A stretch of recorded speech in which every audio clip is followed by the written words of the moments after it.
Meron nga palang bakery shop dito sa bayan ng GMA Cavite na araw-araw ay talagang dinarayo at pinipilaan ng napakaraming tao. At alam nyo ba, umaabot sila sa mahigit 10,000 piraso ng Spanish bread na nabebenta sa loob ng isang araw. Yun oh, grabe. Ngayon madam, nakakailang Spanish bread na kayo niyan?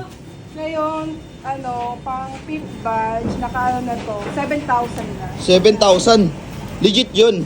Tapos araw-araw nakakailang Spanish bread na kayo?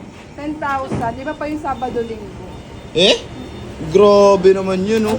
Grabe, sobrang dami nun. Kaya naman kahit tirik na ang araw at mahaba ang pila, tuloy-tuloy pa rin ang pagpunta ng mga customer dahil sulit at masarap talaga ang kanilang mga tinapay. Hindi lang pala Spanish bread ang mabibili rito. Meron din silang bonete at pandikoko na siguradong magugustuhan ninyo. Ang kanilang bonete nga pala ay 30 pesos lang bawat tray at may 12 piraso na ito kaya sobrang sulit para sa buong pamilya. Meron nga rin pala silang pandikoko rito na malambot at siksik sa palaman at ang presyo nito ay 7 pesos lang. Pero ang talagang bestseller nila ay ang kanilang Spanish bread. Sa halagang 7 pesos lang bawat isa, malalasahan ninyo kung bakit ito ang paborito at laging binabalik-balikan ng mga tao. At kung gusto nyo ring matikman, puntahan lang sila sa Altachera, GMA Cavite, Gate 1, tapat mismo ng tangke. Agahan nyo nga rin pala ang pagpunta dahil mabilis talagang maubos ang kanilang mga bagong lutong tinapay. Kaya kung napadaan kayo dito sa may GMA Cavite, huwag ninyong palampasin ang bakery na ito. Sulit na sa presyo, panalo pa sa sarap. Parang napiyok pa ako ron pero ayun nga, napakapanalo na ito guys, promise, talagang tinatao siya at pinipilaan. Kaya kung naghahanap kayo ng masarap at sulit na tinapay, puntahan nyo na tong Pandilitos Bakery. So paano guys, hanggang dito na nga lang din po pala tayo at kita-kits na lang ulit sa next vlog. Sa mga gusto nga rin po pala magpa-promote yan,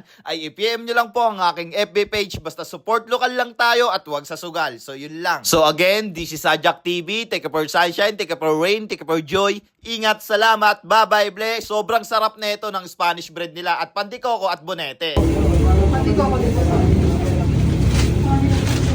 Kaya pala ang dami bumibili rito eh. Pinakamalakas dito yung Spanish bread nila. Pero may mga bonete rin sila, saka pandikoko at iba pa, no? So, ayun. Tikman pa natin.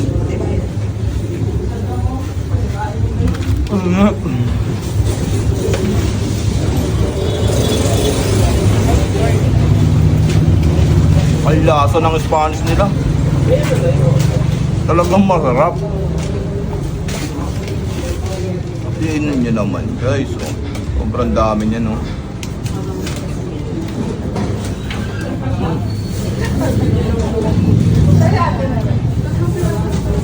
Mento.